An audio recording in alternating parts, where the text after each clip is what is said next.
عرض کیا اللہم صلی علی محمد وآل محمد وعجل فرجہ. اعوذ باللہ السمیع العلیم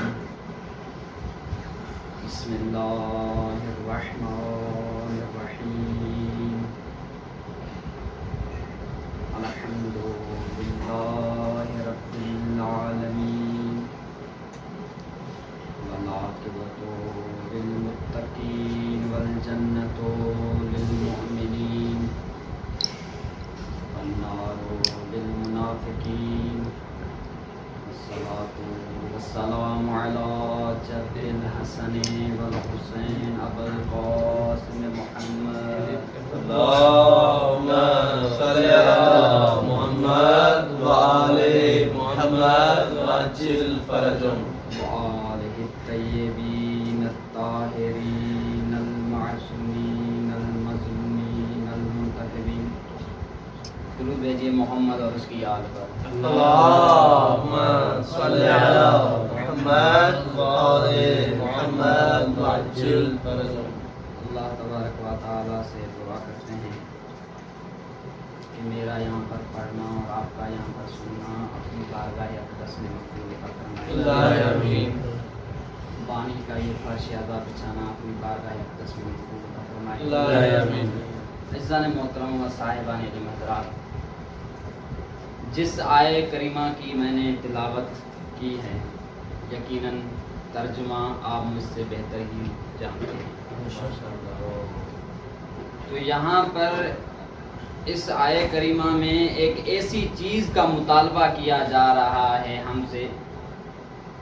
اصولی طور پر یہ مطالبہ ہم سے نہیں کرنا چاہیے تھا. اصولی طور پر یہ مطالبہ ہم سے نہیں کرنا چاہیے تھا. کیوں؟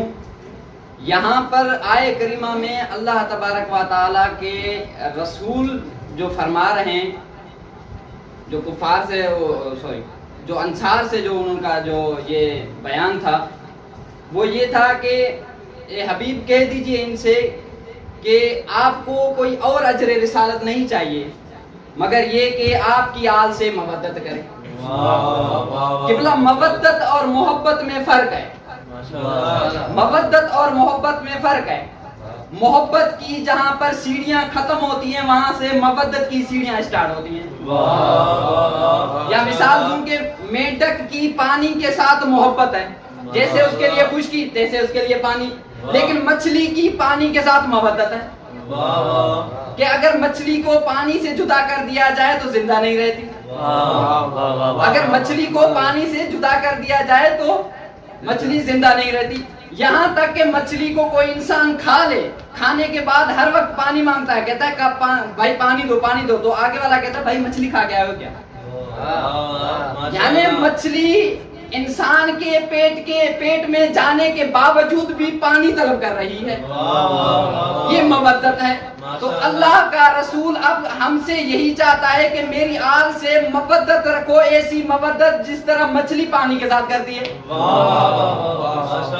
ایسی مودت چاہیے.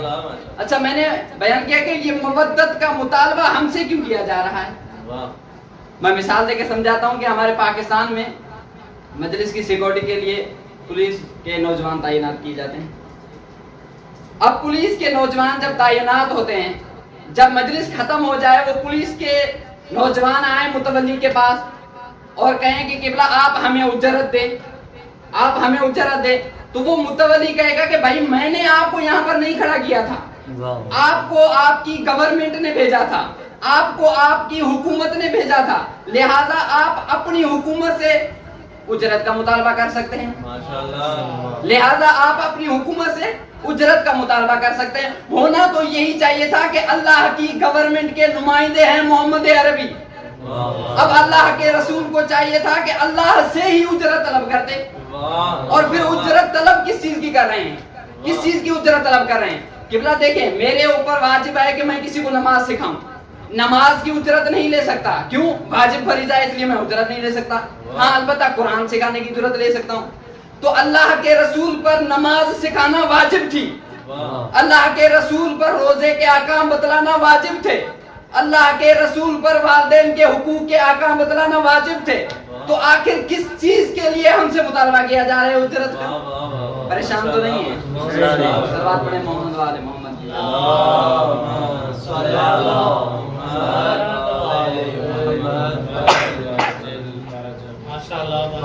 تو یہ اجرت کا تقاضا ہم سے کیوں کیا جا رہا ہے؟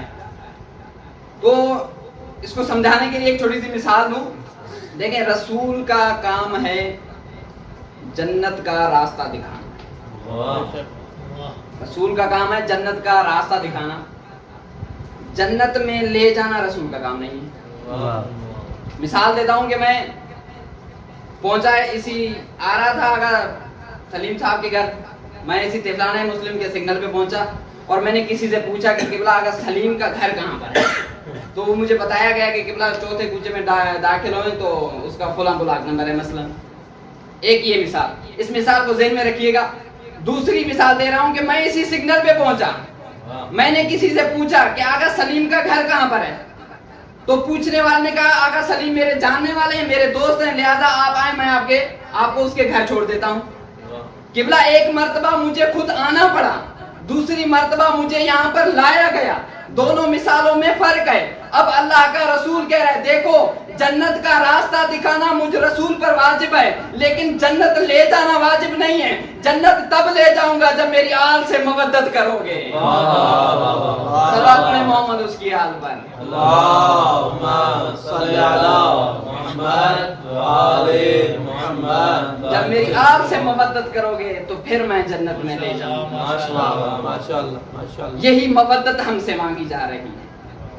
تو اس آیے کریمہ کا شان نزول کیا ہے کہ یہ آیے مدنی ہے، اور جب پیغمبر اسلام مدینے میں وارد ہوئے تھے، کچھ عرصہ گزرنے کے بعد انصار مدینہ نے کہا کہ اللہ کے رسول نے بہت خدمتیں کی ہیں، بہت خدمتیں کی ہیں، اس نے ہم پر بہت احسانات کیے ہیں۔ اللہ کے رسول اس وقت تبلیغ کیا کرتے تھے جب اس زمانے میں لوگ بیٹیوں کو زندہ درگور کیا کرتے تھے۔ یہ احسان ہے اس پیغمبر اسلام کی ذات کا کہ جس نے ہمیں انسان سے انسان بنایا۔ ظاہری طور پہ انسان تھے لیکن انسانیت نہیں تھی، لہذا جب انسانیت اللہ کے رسول نے پیدا کی تو انصار مدینہ آئے اللہ کے رسول کے بارگاہ میں، عرض کرنے لگے اے رسول کہ آپ نے اتنی جو خدمات انجام دی ہیں، اتنی جو خدمات انجام دی ہیں، اب ہم آپ سے چاہتے ہیں کہ آپ ہمارے مال میں تصرف کا حق رکھیں، یعنی آپ کو جس چیز کی بھی ضرورت ہو تو آپ وہ ہم سے لے سکتے ہیں اور ہمارے مال پر تصرف کا حق رکھ سکتے ہیں۔ تو اس وقت یہ آیہ کریمہ نازل ہوئی جبرائیل کے توسط سے کہ اے حبیب ان سے کہہ دیجئے کہ یہ مال دولت آپ کی ہمیں نہیں چاہیے، یہ مال اور دولت آپ کی ہمیں نہیں چاہیے، ہاں اگر دینا چاہتے ہو تو آپ ان سے کہیں کہ یہ آپ کی آل سے مودت کر رکھیں۔ رسول کو کسی کی مال اور دولت کی ضرورت نہیں ہے، اللہ کو کسی کے مال اور دولت کی ضرورت نہیں ہے، یہ ہے کہ آپ کی آل سے مودت رکھیں۔ اچھا، ایک انسان مودت نہیں رکھ رہا، ایک انسان مودت نہیں رکھ رہا تو اس کے بارے میں کیا حکم ہے؟ آئے اللہ کے رسول سے پوچھتے ہیں یا رسول اللہ آپ بتائیے کہ وہاں پر کیا حکم ہے؟ تو اللہ کے رسول فرماتے ہیں وَعَلَى مِن مَاتَ بُغْضِ آلِ مُحَمَّدٍ اِذَا جَاءَ يَوْمَ الْقِيَامَةِ مَكْتُوبٌ عَيْنَ بَيْنَهِ یَأْسِ مِن رحمت اللہ۔ اللہ کے رسول فرماتے ہیں آگاہ ہو جائیے، آگاہ ہو جائیے اور یاد رکھیے گا اس فرمان کو، اور یاد رکھیے گا اس فرمان کو، غدیر کی طرح اس فرمان کو بھلا نہ دینا، غدیر کی طرح اس فرمان کو بھلا نہ دینا۔ اچھا، اگر اس فرمان کو غدیر کی طرح بھلا بیٹھے تو اس کے بعد آپ نے سقیفہ تو مدینے میں بنا دیا، لیکن اب وہاں پر سقیفہ مدینے میں نہیں جہنم کے آخری طبقے میں ضرور بنے گا۔ تو اس حدیث کو یاد رکھیے گا۔ اللہ کے رسول فرماتے ہیں دیکھو جو بھی آل محمد کا بغض لے کر اس دنیا سے چلا جائے، جو بھی آل محمد کا بغض رکھ کر اس دنیا سے چلا جائے، اذا جاء یوم القیامت مکتوب بین عینیہ، تو قیامت کے دن اس کے دونوں آنکھوں کے درمیان میں یہ لکھا جائے گا کیونکہ اس نے آل محمد سے بغض رکھا تھا، لہٰذا یہ بندہ اللہ کی رحمت سے مایوس ہے۔ اللہ کی رحمت اس کو اب نہیں دی جائے گی، کیوں؟ اس نے بغض آل محمد اپنے دل میں رکھا۔ دوسری بھی روایت ہے کہ علامن بغض آل محمد مات کافرہ، کہ جو بھی بغض آل محمد اس دنیا میں دل میں لے کر دنیا سے چلا جائے وہ کافر کی موت مرا۔ اور تیسری روایت میں ہے کہ جو شخص بھی اس دنیا سے جا رہا ہے اگر بغض آل محمد اس کے دل میں پایا جاتا ہے تو اس کو جنت کی خوشبو تک نہیں آئے گی۔ تو عزیزان محترم، ہم سے اسی مودت کا اظہار، ہم سے اسی مودت کا مطالبہ کیا جا رہا تھا، اور یقیناً یہ ایسی مودت ہے کہ جس کو نبھانا بہت ہی مشکل ہے، کہ ایسی مودت چاہیے جس طرح مچھلی پانی کے ساتھ کرتی ہے۔ ہاں، ایسی مودت ہمیں کربلا والوں کے شہداء میں ضرور نظر آئی، ایسی محبت ہمیں کربلا کے شہداء میں ضرور نظر آئی، یہ کہتے ہوئے کہ اگر ہمیں ہزاروں مرتبہ اگر مار دیا جائے، زندہ کر دیا جائے، اے ابن رسول اللہ، ہم آپ سے اظہار ہمدردی کریں گے، آپ کے ساتھ ہوں گے ہر صورت میں، چاہے ہماری گردنیں اڑا دی جائیں۔ یہ وہی مودت تھی جس کا اللہ اور اللہ کا رسول مطالبہ کر رہے ہیں۔